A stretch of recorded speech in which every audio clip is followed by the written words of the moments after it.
Воздухот во Тетово станува се позагаден. PM10 частичките во вечерните часови се искачуваат и до 400 микрограми на метар кубен. Дополнителни проблеми прави и маглата, која веќе со денови ја има во Полошката котлина.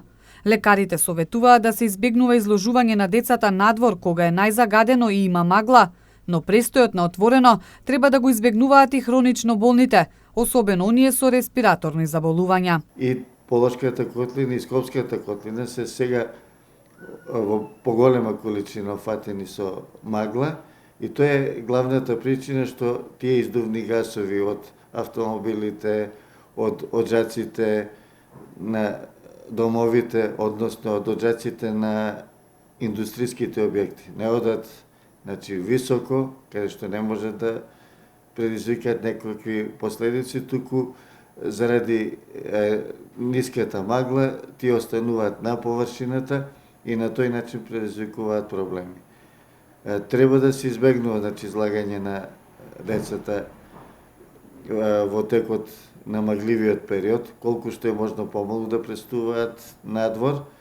Тоа важи за сите, не само за дечињата кои се највулнерабилна категорија на лица, бидејќи кај нив и намалениот имунитет, односно недоразвиеноста на дишните патишта од таа мера како што е кај возрастните, сето тоа влијае тие да се многу поосетливи.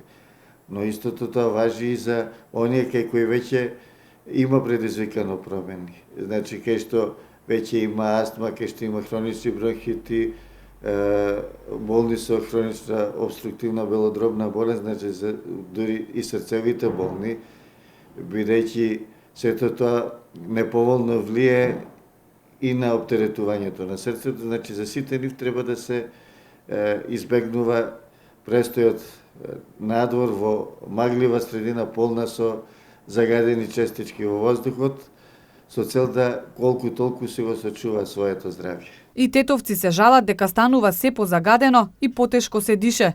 Повторно побара од властите итно да преземат некои мерки.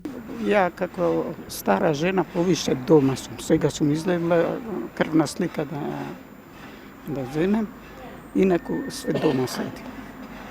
И да не отварам врати и пенџери, тоа е.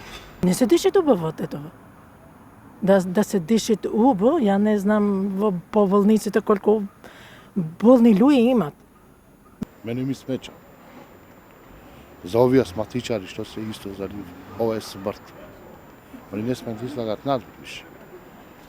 Тој кој излага кашля, се гуши. Највише релација болница дома. Каде да бегаш? Каде загадено, секаде е загадено.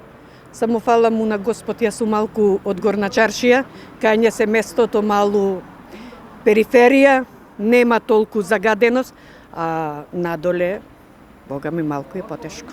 Бидејќи аерозагадувањето и натаму ќе биде релативно високо, здравствените работници советуваат секој што е во можност, секое слободно време да го користи за престој на планина и чист воздух.